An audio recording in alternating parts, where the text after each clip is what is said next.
I hope that Manny Diaz is actually taking the time to make the changes needed. And I think that we're seeing at least the effort.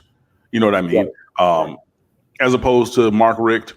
And I get it because he's blood, but you don't want to fire your son. You get Mark D'Onofrio, who stuck around with Al Golden forever, running the defense that Al Golden told him to run, but that needed to change. And those things didn't change. And I like the fact that Manny Diaz at least is saying, hey, I need to be different. We need to be different to be better.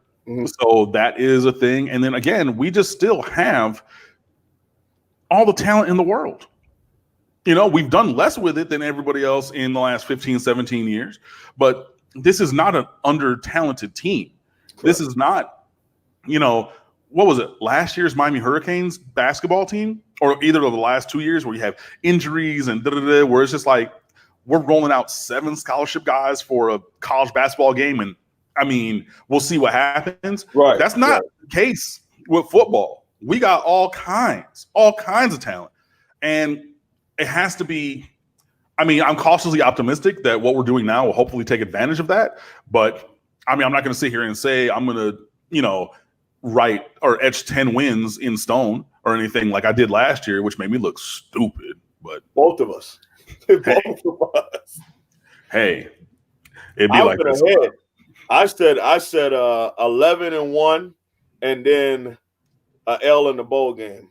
L to Clemson, L in the bowl game. So I had 11-3 penciled in. By the time I made it to Mark's show, completely switched around. I went like 10-2 or something like that. Because our fandom. Because when you look at the team on paper, and like I used to say, the NCAA football game, we were always an A-. B+ was a bad year under Randy Shannon, but we were always like A-, and all you had to do was like pick a Oregon offense or pick Oklahoma offense or whatever you wanted to do, and you were cutting it up, going down the field. You played the 4-3 attack defense. One time I had Chad Thomas win the Lombardi. That it didn't happen in real life, but he had the talent to do that. And you couldn't wait to see us do that on the field.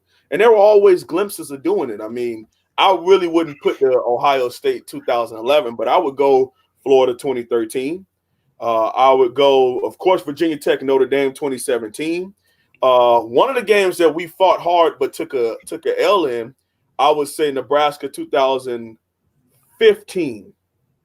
No, we won that game 2014. We went over to Lincoln, and it was like Nebraska had these guys, Miami had these guys, all those guys are still in the NFL. Let's not get into the Al Golden teams because, man, oh man, 7 players drafted, 6 and 7. That doesn't talent everywhere, Yeah. So, you're right about that kind of stuff. But we do have to be a little optimistic. But I'm not going to the point where I'm believing it. You know what I mean? I'm saying that they have to prove it to me. There were 2 questions I want to answer. Number 1, there was a question about Gregory Rousseau not doing anything statistically or no sacks against FIU and rumors about partying the night before. That's in the past. I'm not worried about that. That one from Casey Cruz. I don't think about that. I have not thought about that. Sometimes you just don't make plays in a game. And if you're going to single out Gregory Rousseau, then with a rumor, list all the other players who were included in that rumor. So don't single one guy and say, because if we want to call names, and I'm not going to do it. I'm just saying Casey Cruz, and also one knows who we talk. Yeah. So don't just throw one guy's name in there when the rumors were about guys, plural. Multiple. Okay, so let's not do that. You know what I mean? I also think the sack stat is way overrated. It can be. It totally can be. Yeah. And look, QB hurries and stuff like that too. And good on Gregory Rousseau for having 15.5 sacks. But if you look back, 4 or 5 of them were the quarterback stepped out of the sack by somebody else, and then Rousseau being, just a pterodactyl was there to get him. You know what I mean? Yeah, I like how you put it, Cam. It can be. Obviously, if a guy's getting 15 sacks in a season, he's a player. It's just not that he never got any quarterback pressures, and 15 times he got to the quarterback. He's obviously, you can exponentially extrapolate the quarterback sacks to hurries and pressures and all those good things that disrupt plays as well. But the sack itself and not getting, there are tremendous games that are put in by edge rushers in which they did not get a sack in that particular game.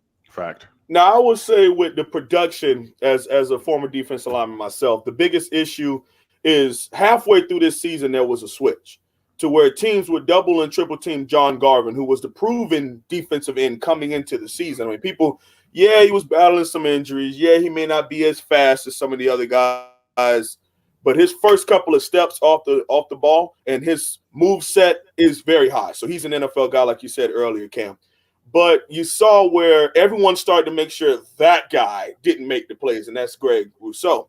And that's when you saw guys like Trevon Hill and guys like John Garvin magically making plays. Why? Because they weren't getting double and triple teamed anymore. Because now everybody's leaning and sliding to the right. Now the running back is chipping Greg. And now you get to see John Garvin go have the 2-sack game he did versus Duke. Go have the 3 or 4 TFLs he had versus FIU. Those things happen because now the focus of the offense is on another player.